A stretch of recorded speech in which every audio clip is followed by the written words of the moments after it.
the founder, CEO, and president of Amazon, Jeff Bezos.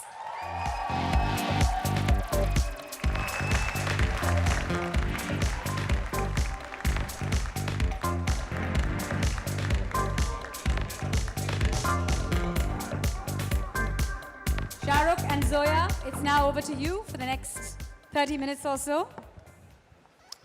Thank you very much, Mandira. Thank you, everybody. Ladies and gentlemen, welcome to this Fireside Chat. A big round of applause for Zoya. And a bigger round of applause for most of the people who are employed by Jeff. For Jeff Bezos. I asked him, what is the nicest thing about Jeff? When I spoke to the team about a week back, and they said his laughter. He has the most infectious, most beautiful, most honest laughter in the world. Thank you, Jeff, for making us laugh, making us feel good, and for your laughter. Thank you for being amidst us. So how has it been, Jeff? You've been in Mumbai now for a day, in Delhi, you've been traveling. We saw you flying kites on Makar Sankranti. The kite flying was fun. But the kids told me that the right way to do it is I needed to have glass on my string so I could cut all the other kites, but we didn't do that. But it was any day when you get to fly a kite, that's a good day. And so my trip to India has started off right with some kite flying. And I saw some of your pictures at the Rajghat, the Gandhi Memorial, Gandhi Samadhi. How was that? Very meaningful. There's a man who truly changed the entire world, taught the principles of nonviolence. He's renowned everywhere, and it was a great honor to be able to go there and lay a wreath. And I want to know, do you think Gandhiji and his philosophy of nonviolence, is it more relevant now? I think it will be relevant forever. And it's one of those things everybody knows is true, and yet it's somehow very hard to achieve. Okay, wonderful. And tell me, Jeff has been here a few times before. This is first time in Mumbai? It's my first time in Mumbai.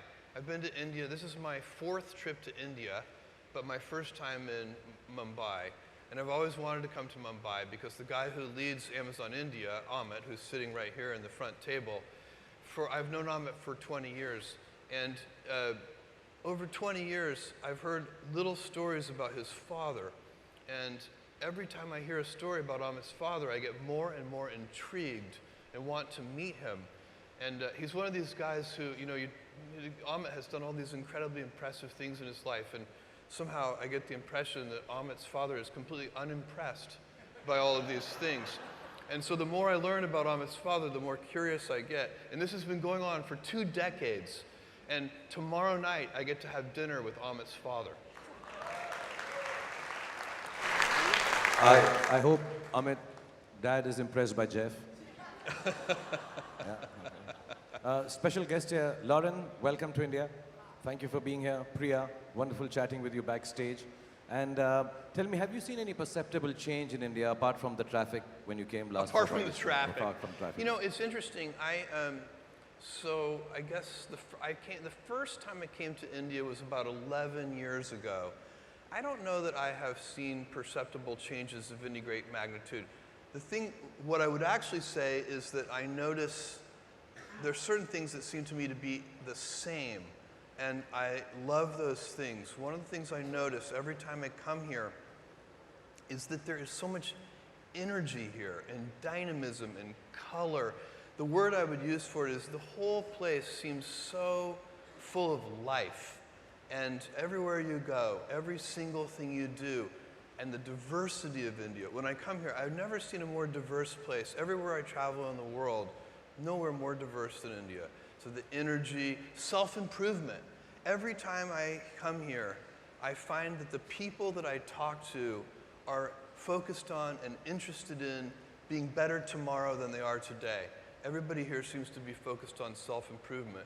So when I get here, I get a boost of energy. I go back and I'm like, wow, it's so alive here.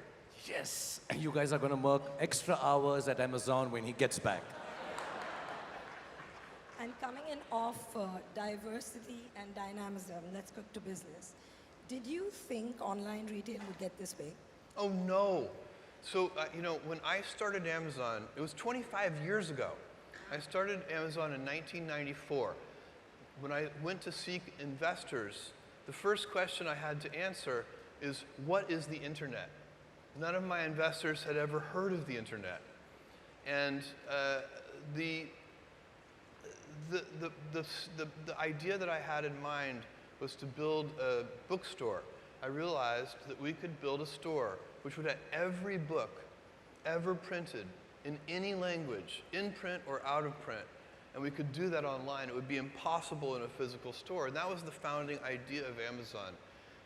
But did I expect what would happen today? No. You know, we started, I've been at Amazon when it was one person, me, when it was 10 people, when it was 100 people, when it was 1,000 people. And today, when it's more than 700,000 people and approaching 70,000 people just here in India. So no, I did not predict that. And actually, I think if anybody had predicted that, they would have needed to be immediately institutionalized in a mental facility because it's not a normal thing to have happen. My dream when I started Amazon was that one day we might be able to afford a forklift. So it's been a very fun journey for me. And by the way, I still tap dance into work. I'm having so much fun. So how many forklifts you have now? What's that? How many forklifts you have I now? have no idea. It's an uncountable number of forklifts. It's I want to know. See, I understand this. This is wonderful what you're saying, and it's very inspiring to hear you talk and about a concept that the whole world and the investors didn't even know about, and to start 25 years ago from that. But when you were 6 years old, yeah. or 7 or 8, Yeah. what did you actually want to be? I mean, of course, or did you know then? Well, it's so funny. So when I was a kid, I went through so many stages of doing, I think when I was in first grade, so how old are you in first grade? You're like 6 or 7 in first grade. I wanted to be an archaeologist. And that was pre-Indiana Jones. So it's not that. And then I wanted to be many different things, but ultimately I really wanted to be a physicist. And I went to college to study physics, and I realized halfway through I was never going to be a great physicist. And so I started studying computer science. And computer science I really fell in love with, and it became a real passion of mine. And that's how I ended up doing Amazon. Okay. You want to ask him? I want to know if, I mean, of course, barring everything that's illegal, is there anything you don't sell on Amazon? Anything we don't sell? Yeah. Or anything you tried to sell and didn't work? Anything you've Oh, decided not to there are go things through? we tried to sell that didn't work. We tried to sell a phone called the Fire Phone, and we worked on it for 4 years, and no one bought it. I think my mother bought one, and I don't think she was that happy with it. But it is. But no, there are things that we deliberately don't sell. We don't sell guns. We don't sell tobacco. There are things we don't sell. But and that we make deliberate decisions about. But other than those things, we try to sell everything that anyone might want to buy, and we're trying to make it as convenient as possible for people. In the early 21st century, we're all busy. Everybody in this room is busy, and if you can save people time, let them spend more time with their families and with their friends and doing the things that they really enjoy, then you're doing them a real service. Okay. Yes, it's very convenient being online. You're also busy. When was the last time you shopped at a brick and mortar store? In a physical store? Yeah, in a physical store. And what do you think is the future of physical stores? But when was the last time you went to a physical The store and last bought time something? I shopped at a physical store, well, I go to the grocery store. Even though we sell groceries, sometimes I go to the grocery store because I kind of enjoy it. I'm not a good cook, but I like to cook a little bit. So I'll go to the store. I'm a very inefficient shopper because when I get to the grocery store, I don't know where anything is. So I walk the aisles and I don't have a plan, but I'll put together some kind of meal and make a dinner. So yeah, probably the last time I went to a physical store was for groceries. When was the last Actually, time I you went to a physical store today. I went to a I Have Space store. I went to a tiny little, I forget the word, help me, what is it called? Kirana. Kirana.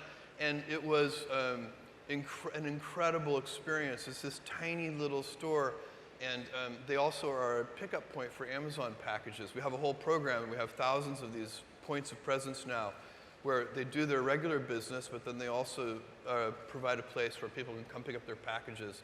And I talked to this young man who helps his parents run the store, and about how it has really improved their lives to have that extra source of income. It was a very moving experience. So that's the absolute last time I was at a physical store, today. Okay. You should ask him this. When were you in a store? That's a good when question. When have you gone grocery shopping? I want to know. I do. See, I'm going to plug my own product. Yes, I do all my book shopping at Amazon. Thank you. All I my knew books. I liked you right away. My grocery is from Big Basket. And I have a confession to make. Don't make this a thing. But my underwear, still, I'm not confident to shop online. It's a boy thing. You know, you don't tell your size and stuff. So I feel good awkward. to know. Okay, I want to know, do you shop on Amazon? Yeah. And if you have something, the service you don't like, Yeah. so do you just pick up the phone, call your team of 700,000 people, and tell them, I don't like this, change this, or You is know there a what I system? do? So I don't do this, it doesn't happen that often, but if I get a delivery that I don't like, maybe I don't like the way it's packaged or something, we have regular meetings of the senior executive team, and I bring the box to the meeting. And when I walk in, I haven't done this in a while, it's been a while, but when I bring in a box, everybody in the room is like, oh no, he's bringing in a box, because it's always some problem. But really the way I get feedback is primarily from my email address is very well known, and I keep it well known. And I get hundreds and hundreds of emails every day from customers, and they always have something interesting to say when something goes wrong. Because we have hundreds of millions of customers around the world, and no matter how good we are, we can still be better. You can always be better. Customers have a divine discontent, and they teach you if you listen to customers. So we watch for that, and we see patterns, and we can find places where it's not working, something's going wrong, and that's really how I get the feedback, is from customer input. And often, you know, in all caps, angry, you ruined my child's birthday because the gift didn't show up on time. And we take that, and what you really want to do is you take that, it's an anecdote, it's a single example, but you need to find the root cause. What went wrong deep inside the system? How did this happen? Because then you can fix it for everyone, so that that particular problem will never happen again. You don't just fix the symptom, you have to fix the root cause. And that's been the secret to our operational success for 20 years.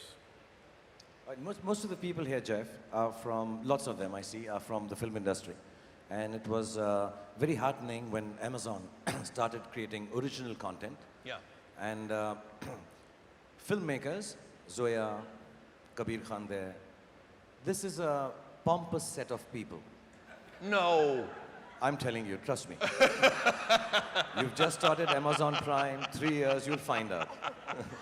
Okay. So we don't think of our films as just products, you know. Right. So there's a very clear demarcation, you know. Some of them think we do a film for the creative fun of it, Yeah. for the artistry of it. Yes. Oh yeah, this one is for business. We don't look down upon it, but we clearly demarcate it. Yeah. So we know this girl, this boy, artist, we won't make the money. This one is for money. Now you are into original content. The company's into original content in a big way. What's your stance on it? Are you still that person who says, no, I'm going to do this for the creativity, the artistry, forget the business? No, I'm doing this only for the business. Or is it a mix of both and you say, just put on lots of stuff, let someone come on the store and find whatever they want? I'm easy with that. I think this is a great question. It's actually something we debate. And I think if you look at the very best things in the world, they do both. And I think this is a golden age of television. So when you look at, you know, TV series today, the really good TV series are, in terms of quality, they're as good as the very best movies have ever been. And you're getting the best storytellers to come do television. You're getting the best actors to now come do television. One of the great storytellers is right here. Thank you for the help. Thank you. And this is a big deal when you can get the very best people, because this is one of those businesses where the viewer is always looking for something a little fresh. And so you can never find a formula, because as soon as you find a formula, it's not fresh anymore. They're always looking for something a little new. So it really takes human ingenuity. It takes people, the storytellers have to be in touch with the zeitgeist. And what I want Amazon Studios to be all over the world, I want us to be known as the most talent-friendly studio in the world.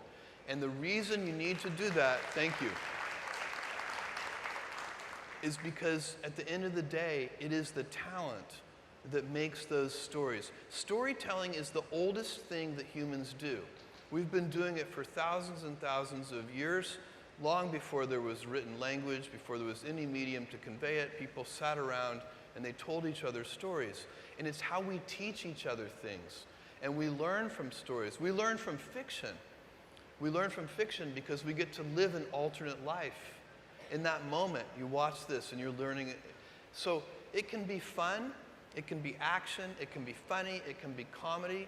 But the very best things take those elements and teach a little something. There's something in there that you walk away with and you're inspired by it. And it doesn't matter if it's drama, comedy, anything, you're going to walk away with something. And there needs to be lightness. You know, you can't watch something that's just all heavy and you're like, oh my God, you know, I want to kill myself now. There also has to be that gesture. There has to be somebody who brings you out and lets you breathe a little bit. So this is so hard to do.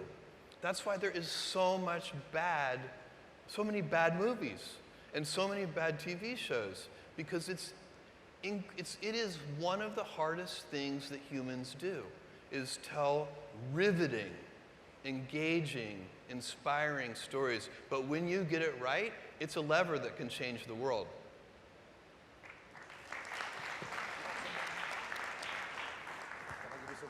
Are you a competitive producer? Sorry, I'm making him speak too much. Oh, you're giving me water. Yes. Okay. See, and he claims that the people in this industry are pompous. I don't believe him. I was talking to him backstage, and he's one of the most humble people I've ever met.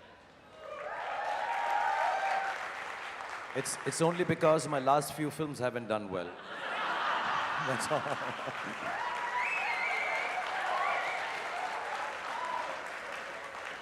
I'm sorry, what were you asking? Are you a competitive producer? Or my what? A competitive producer, and I don't mean business-wise, I mean creatively. Like, would you see a film or a show on another platform, like what you described, which is brilliant, and be like, why don't I have this? Well, I have regrets. I mean, we've turned down things that later were so good, I wish we hadn't turned them down. But we've also picked up things that other people turned down, and we've made them great. And so the truth is, the storytelling is infinite. If I tell a good story, it doesn't make your story bad. There is not, these are not substitute products. You know, so it is, I don't feel like you get the best results with storytelling by trying to make sure that other people's stories are worse than your stories. This is one of those things where there can be a lot of good stories in the world. You're really competing not against others, you're competing against just the complexity of how hard it is. That's why you guys have all seen this. If you're in the entertainment business, there are movies and TV shows where you know the people involved, and every one of those people is talented, and still the final product is bad.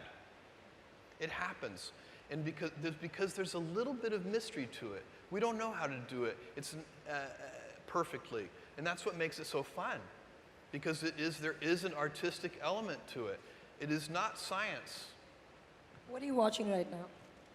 I just binge watched season 4 of The Expanse, which is a show that Amazon, it's a science fiction show set in space. It's a show that Amazon picked up from the Sci-Fi Channel, and it's fantastic. They were canceling it. It didn't work on broadcast, but it's working really well on streaming. And so I'm really glad we picked up the show. And by the way, we did make it better. Season 4 is the best season of The Expanse. It's incredible. But I just watched the whole thing in a weekend. It's good. You started Prime Video in India 3 years ago. Yes.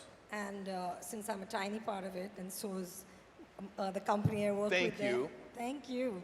I just want to know how it's panned out for you. How's it working for you in India? It's working great. In fact, if we look at just in India, our number of hours watched in the last 2 years has grown by 6 times.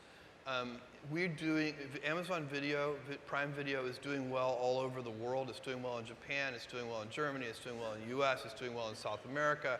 It's doing well everywhere, but it's actually not doing, there's nowhere it's doing better than in India. And it's really incredible what is happening. And it drives, because it's the Prime membership program, from a business point of view, we also like the business results because it drives people to join Prime, and then once they've joined Prime, they enjoy the fast, free shipping, so they also buy a lot of products from us. So it's a vehicle to make fantastic content, and from a business point of view, it works for us as well. So we love it. We're doubling down. We actually just made a decision to double down on our Prime Video investments here in India.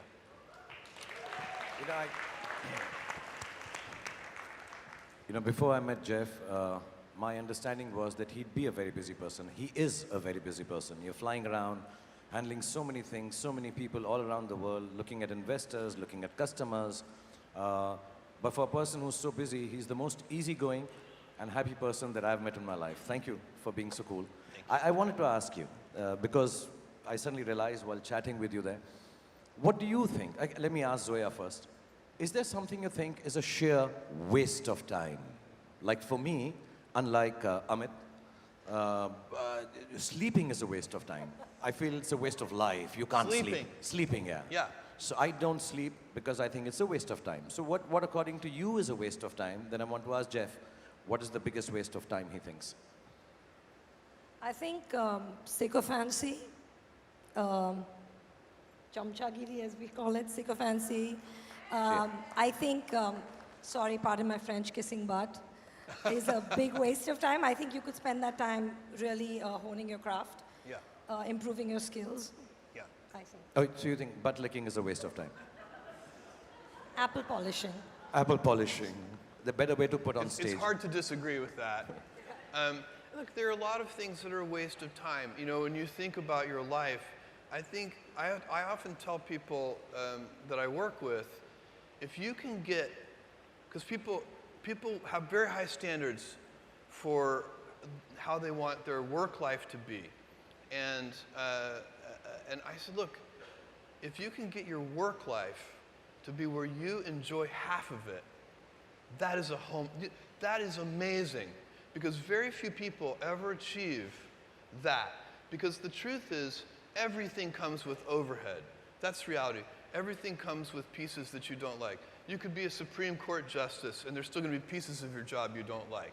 You can be a university professor, and it's still going to be, you have to go to committee meetings, and you have to do things. You know, every job comes with pieces you don't like. And we need to say, that's just how, that's part of it. And not resent those pieces, or try not to, but also try to minimize them. I tell senior executives, you should have the least stress. You know, there's this weird, I think, false idea that CEOs, I'm a CEO, there's this false idea that CEOs are under the most stress. Well, I look at that, I'm like, why? You're in charge. Why don't you delegate the stress? It's your choice. And so you have to figure out how to set up your life in such a way that you can minimize the things. And I find people don't dislike hard work. What people dislike is being out of control. Like they can't control their life. They can't control their environment. This happens to me when I get overscheduled. I hate being overscheduled. I want some time to be able to think and free myself. We all have the same amount of time in the world. Nobody has more time than anybody else. And when you become a very successful person, one of the things, you start to get overscheduled. You have this event. You had to agree to do this. And maybe last night you were like, why did I agree to do this? I have to go on stage tomorrow. I wish I were really with my family. And, you know, or I hope maybe not this case. Let's say that you like this one. But in general, that kind of thing happens. And so you have to guard your time and try to stay a little bit flexible. So that's, for me, it's not a waste of time, but I like to have some freedom of movement rather than having every minute of every day scheduled. Yeah, we make sure this fireside chat is 7 minutes more. Don't worry. We'll pack it up. Quickly, ask your questions quickly. I'm sure you've been asked this 500 times, but what is your one hot tip for somebody on the onset of their career? On the onset of their career? When they're just starting out.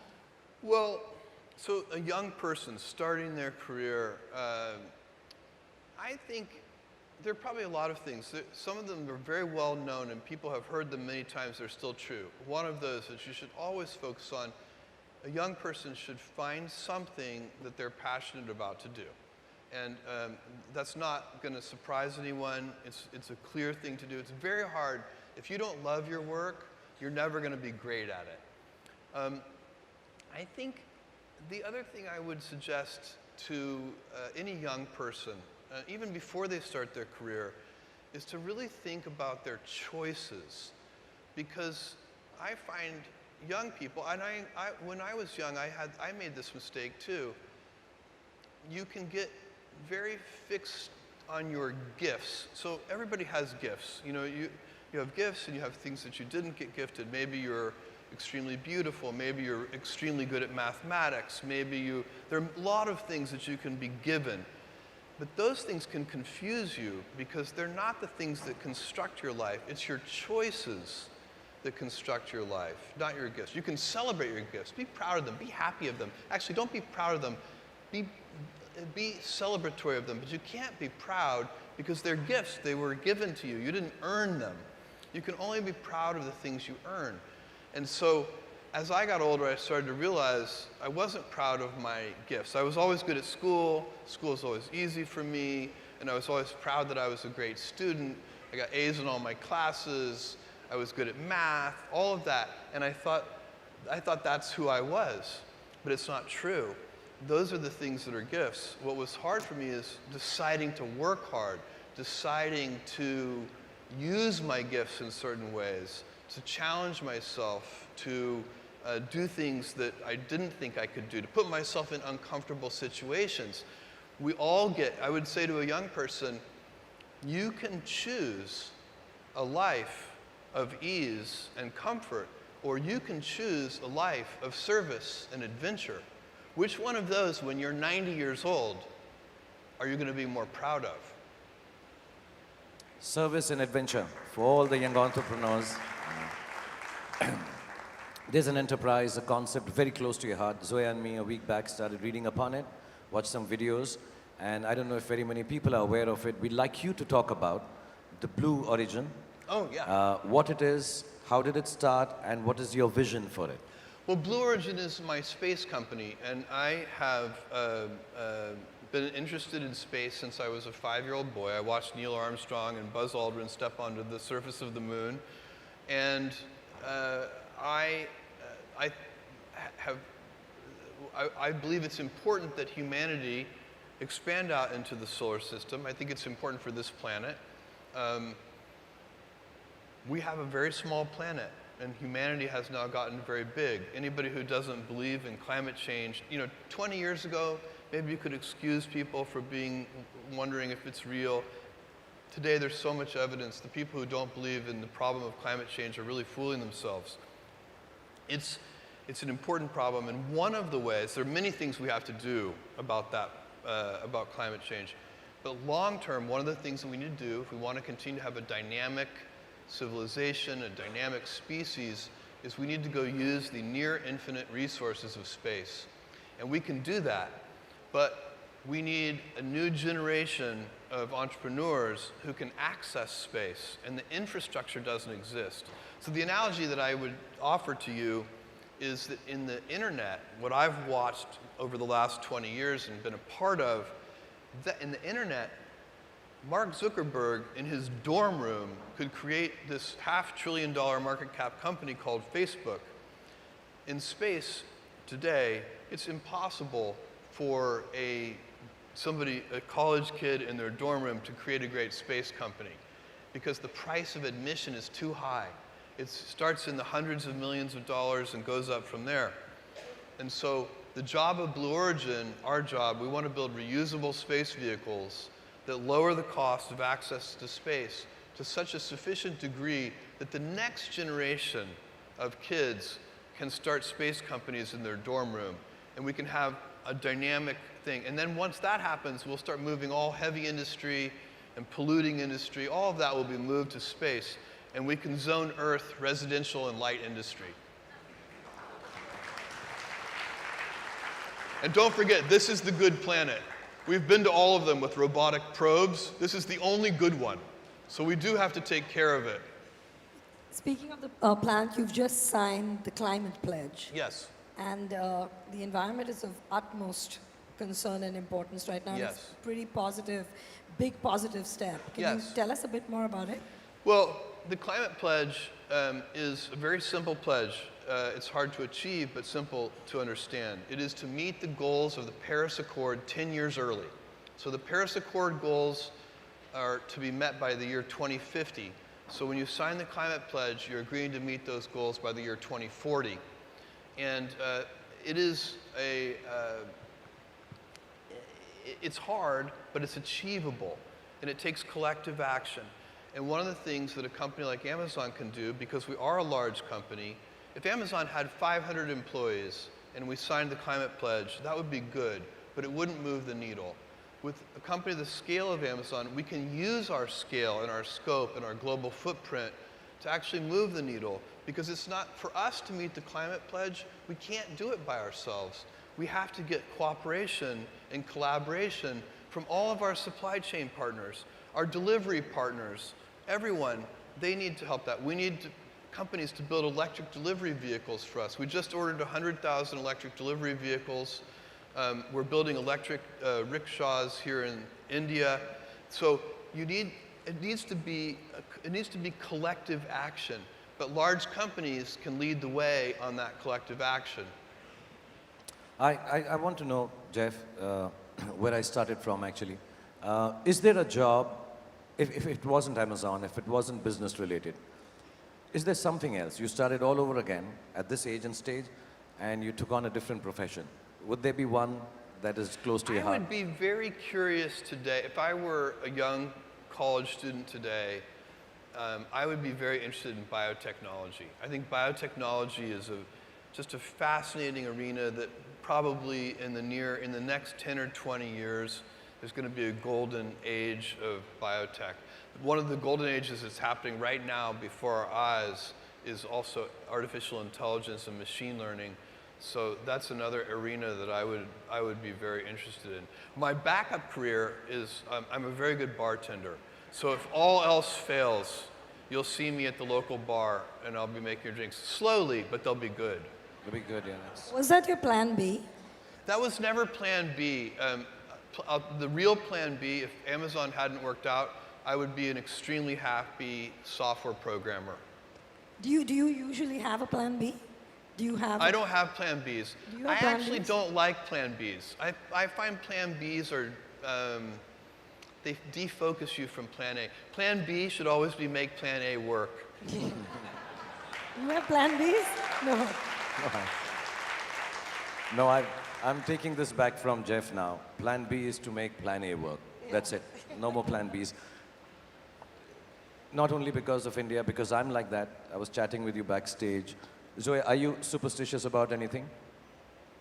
Random things. You are? I am. I pretend I'm not superstitious. I pretend to be like very scientific, but I actually am superstitious a little bit. I have a pair of lucky boots. And Boots. I wear them every time. Blue Origin, it's their Texas cowboy boots. And I wear them, they're giant. They're like, they come up to here and they have red stars on them. They're very flashy. And I wear them every time we launch our space vehicle. And we only had one failure at the very beginning of the program, and that's the only time I did not wear the lucky boots. So I present to you the evidence. So that's quite a sight. Every time you're launching a spaceship, You're in your boots? I put my boots on. Yeah, and Yeah. video. Yeah, That's no. the one. Okay, Yeah, that's wonderful. I put on the lucky boots. Lucky boots. Zoya, you have a superstition? Yeah, but it's super random. It's I mean, okay. His I don't know. is I random have it enough. since I was a kid, and I don't know. I think my mom's done this to me. So if I bump my head with anyone else's head, I have to do it again. Oh, that's interesting. I just have to re-bump my head with that person, and because or you'll grow horns. It's random, but it is what it is. Yeah, it's Well, logical. look, it seems to have worked out for you. Yeah, it's going good. It's been fine. No complaints. That's Now, nice. I'm going to ask you. Okay, I'm going to ask both of you. Who or how many are the most influential women in your life? And yours? Influential Yeah, people in of your course. life. I have 4, and they're watching the show. So they should, not one of them, I mean, one of them is not watching. Hopefully she's watching somewhere. Mom, sister, wife, and daughter. The 4 most influential women in my life. Nice. The most influential people in my life were my grandparents. And my mother had me when she was 17 years old. She raised me with my grandparents' help. And she was still in high school when she had me. That was not cool in Albuquerque, New Mexico in 1964. But she did an incredible job. But I was lucky because I had not just her, but she married my father when I was about 4 years old. He has been a huge influence in my life. But my grandmother and grandfather were like second set of parents for me. And you learn different things from them because they're at a different stage of life and they know different things. They're calm about certain things. It was a huge gift to me. My grandfather had a ranch in Texas, and I spent all my summers there from like age 4 to 16, and he was the most self-reliant person.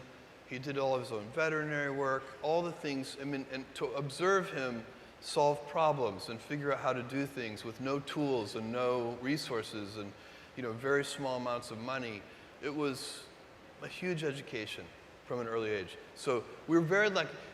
One of the things that I know people who they don't have great family situations, and sometimes they break that cycle, and they are the ones who pull out of it. Those people are the ones I reserve my highest admiration for. My next question is, I don't even know if you are in that stage now, and you told me as a CEO you don't take too much stress, and I'll ask you this too. Are there any kind of people, I don't know if you hire and fire people anymore, but are there any kind of people that you would never hire to work with you? Interesting question. I don't like mean people. Mean people. I mean, I don't mind cutthroat people. I don't mind people that are ambitious, that are shrewd, that are smart. I don't like people that are mean. I don't like that energy around me. I don't like people belittling other people. I would fire. Okay. You're okay with guys with boots? Yeah, Okay. that's fine. I only hire people who bump heads twice. Okay. That's it. I got a job. Let me quickly do this. My problem is I've paid enough to Amazon. It's time you started paying me back. So.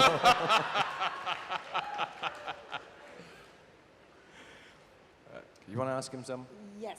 I want to ask both of you this because you both have, thankfully, so much.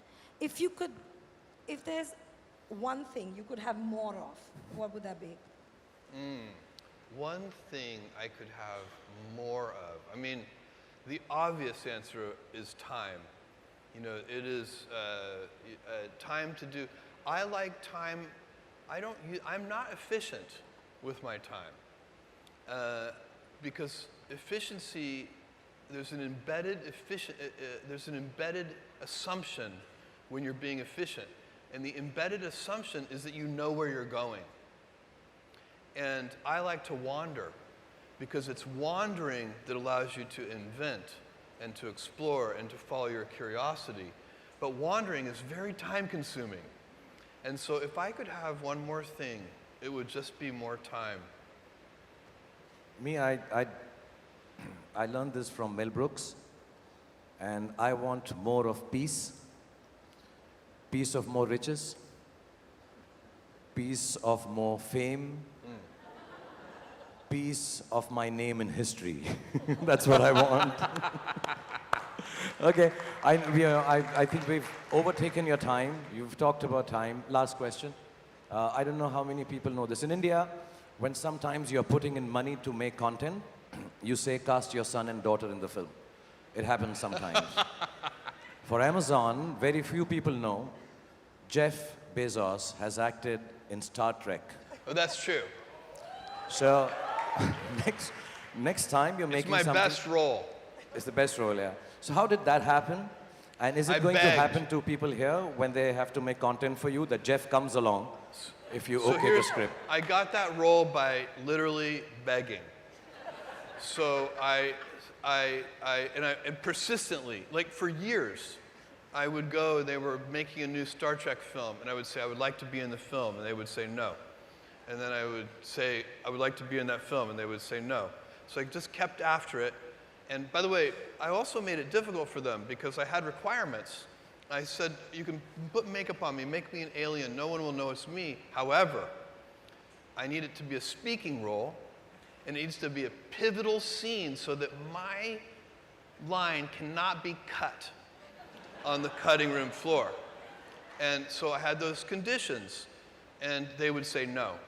And so eventually, with enough begging, they finally said yes. And I spent, 2 men put makeup on me for 4 hours, and I had one line. And my one line is, speak normally. And it was terrifying because the terrific young actress who I said that line to had the most complicated scene to perform. She was speaking in a foreign alien language, which was really hard to do. She did it beautifully. And then in the middle of her, it's like a 30-second monologue that she has to do. In the middle of that, I pin a universal translator onto her and say, speak normally, and then she switches seamlessly to English at that moment. And I knew, we did the scene 20 times, and I knew she was going to finally get it right, and I was going to screw up to speak normally, but it didn't happen. So it all worked out, and anyway, it was a fun thing to do, and I enjoyed it. Zoya, would you cast him in a film? Yeah. Yeah? Yeah, I would. And give him a speaking line? I would. I would. It has to be pivotal. Pivotal. I don't want to end up on the cutting room floor. Okay, would you audition for it? What? Would you audition for this role? Yeah, of course. Of course, I'm coming there. Right now, ladies and gentlemen. Wait, Jeff now? Is now. You want me to audition now? Time, Jeff, time. We don't have time. We have to audition now. Okay, now I'm intimidated. No, not at all. Okay. Not at all, okay. So the line is a film her brother directed, I acted in. Okay. And because you're so busy, and we're extremely thankful, all of us, including me and Zoya, everyone backstage for giving us your valuable time. It is impossible to get a gentleman like this, who's so inspiring, so wonderful, telling us such nice anecdotes from his life and talking about business, and to young entrepreneurs and all the youngsters who are listening to this. Because his time is so precious, it's difficult to catch him. The line is in Hindi. Oh, no. Say after me. In Hindi? Yeah, this is the alien language you have to speak in. All right. And we'll put the universal thingy on you. So, so it is. Jeff ko. Jeff ko. Pakarna. Mushkil nahi. Mushkil nahin. I have the same accent as him, huh? Mushkil nahi. Mushkil nahin. Namumkin hai. Namumkin hai. Okay, make it universal. Ching, universal. Impossible hai. Impossible hai. Absolutely, guys. Jeff Bezos. All right, you were very kind. No, you are kind. Wonderful. It means it's not only difficult to catch Jeff, get his time, it's impossible. Oh, thank you, guys. But he's been very kind. He's not impossible. Thank you. He's been very sweet. Thank you, all of us here. And Thank thank you you from all of us for being so kind, so wonderful. A big round of applause for Jeff, for Zoya. Thank you so much.